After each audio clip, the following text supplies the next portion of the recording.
Well, this is certainly a different video than what I normally make. But, I mean, if you're new to this channel, I'm Man Lightfoot. I run the channel Man of a Thousand Thoughts, but this is my side channel where I'm gonna be posting more stuff that just get off things I think about that I can't say on my normal channel. So, and in this case, this is a political video.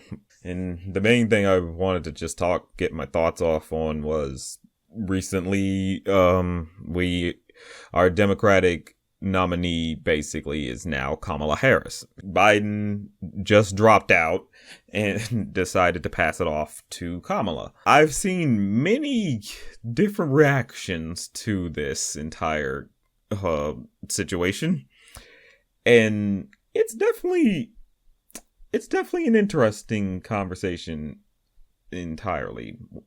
Like, people are definitely very split in terms of how they feel with this news. Some people are very much in the camp of, we're doomed, it's over, Trump is going to win, and we're going to be under new Nazi rule in America. Yeah, that's a strong sentiment I totally understand. And the other end is, you have a lot of people who are very happy that, Kamala's taking the reins here and just ready to get to election day and actually vote her in and keep Trump out again. You have many other people who are very doomer and saying, let's vote for Trump and just let this whole thing burn. Let it all burn down to the ground. Hope that he fucks up so bad that everything goes to hell and back. And that's certainly an attitude.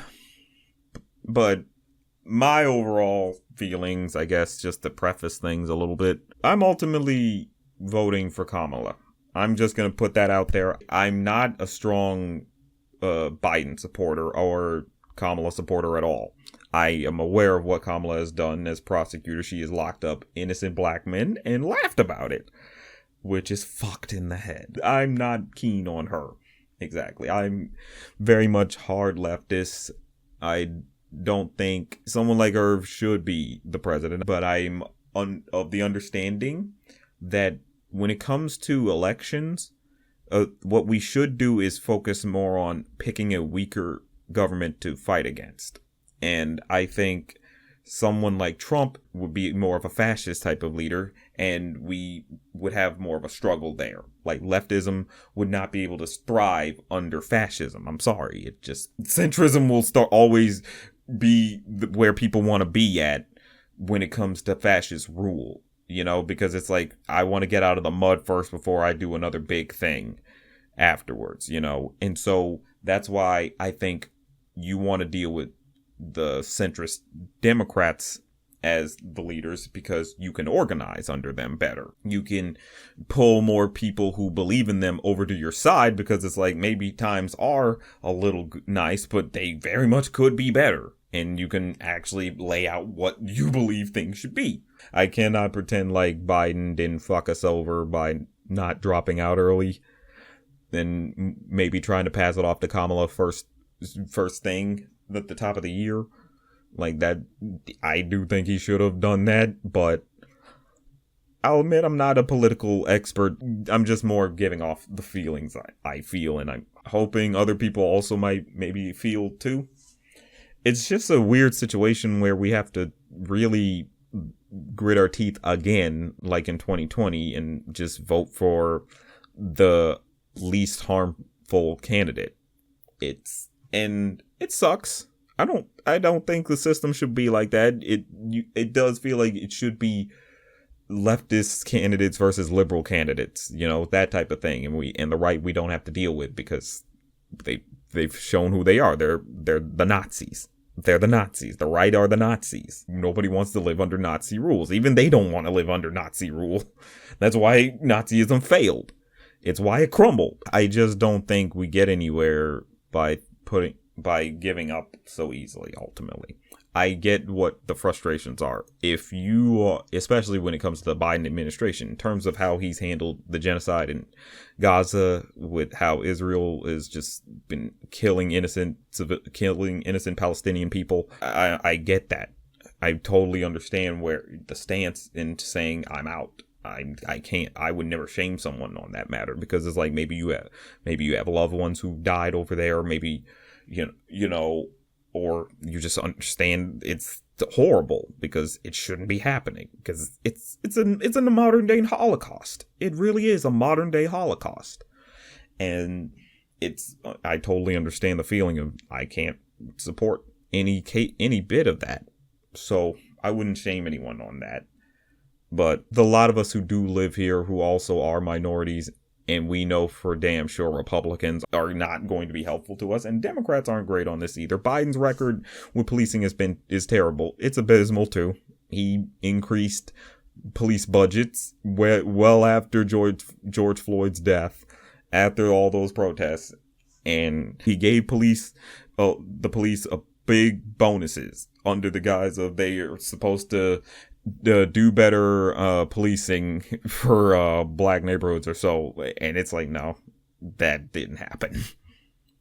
All that really happened was they just paid themselves in bonuses. Or they used it to buy way more harsh military grade equipment or some shit. That's it. He still hasn't done anything about civil asset forfeiture.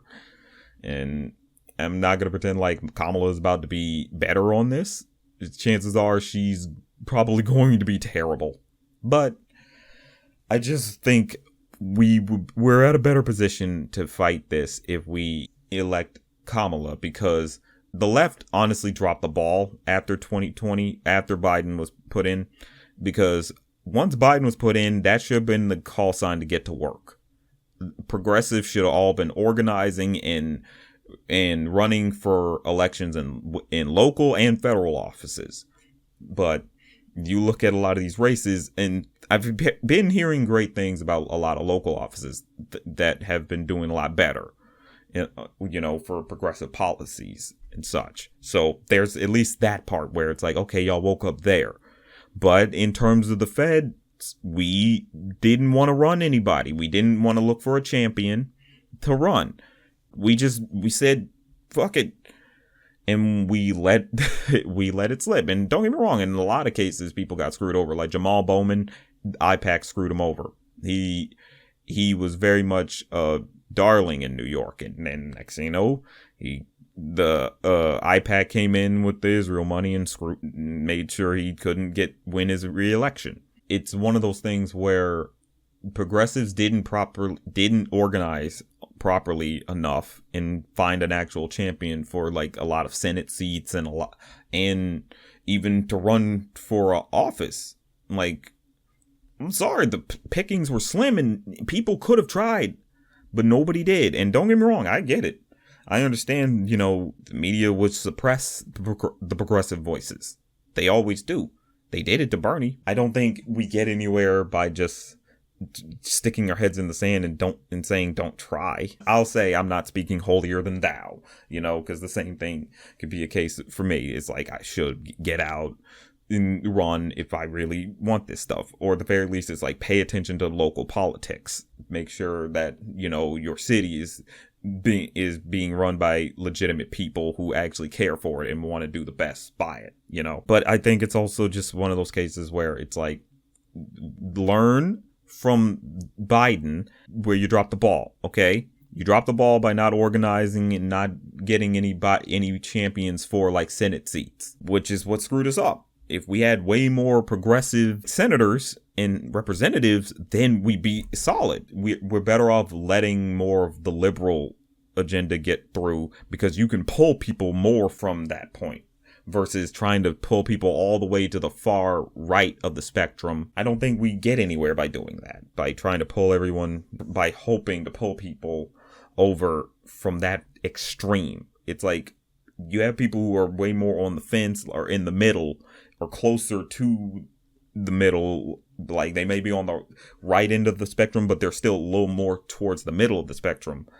You can pull more from there than you would from the extreme right. And so it's like, it's better to work from the standpoint of let the liberals take over, but we can come up from under that.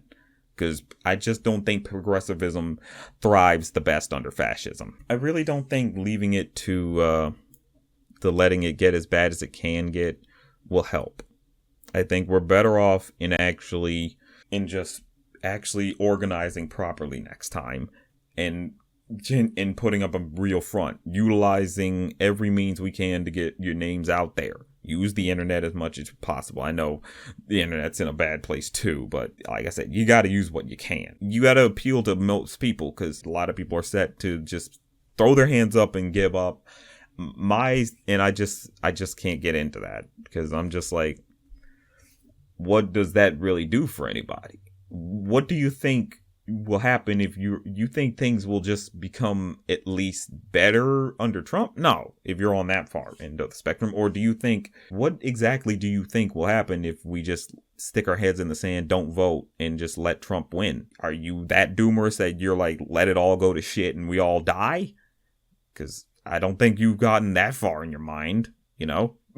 I don't think you're that nihilistic. I just don't believe in that concept that we should just give up. This is frustrating. We're in a weird spot and things aren't great. The economy is not even great. Like, jobs are hollow right now. So many jobs turn out to be fake or done by AI, and so many industries are crumbling. We're not in good times, and this is in a sense, it's very much a result of what Trump has done, and Biden adopting that and having to deal with a lot of that too. That's the other thing. It's so easy to break something versus fixing it. Trump had 4 years to break America and break the world, basically, and Biden only had 4 years to try to fix all of that.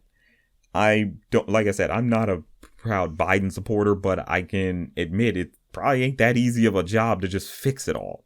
But I also don't believe throw it all away just because it feels unfixable, because I think it's just more of a very well tangled like ball of yarn that you need to take your time to unravel, and it can take a long time, but in the long run it turns out a lot better.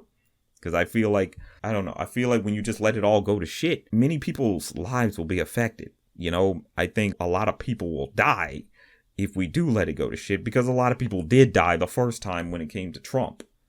Millions of people died from COVID, and that was honestly preventable, because Trump had gotten rid of a major program that made sure that handled Trump had gotten rid of an organization that actually handles epidemics and pandemics. And once that was gone, we were screwed. We were completely screwed. We would have been way more ahead of it. Less people would have died. People would have masked up and everything, as long as they provided everything. We would have had a better sense of control on COVID if Trump had not gotten rid of that organization. It probably sounds callous, but I tend to go off of numbers a little bit. I know it's like people are not numbers, but when we're talking dead bodies, if somebody has the higher body count, to me, they're the target enemy. Under Trump, I think way more people died. It's like a lot of people died under Trump. And don't get me wrong, a lot of people died under Biden. Like, I can't pretend like that didn't happen too. But the numbers, to me, it's like Trump is all the way up there. And to me, that says, yeah, no, I can't get behind that. And again, the thing with Biden is Israel, and I totally understand people who say I'm bowing out entirely because of that. I don't blame you. I cannot blame you. I just don't think we get anywhere by sticking our heads in the sand and acting like it's over when we're still breathing.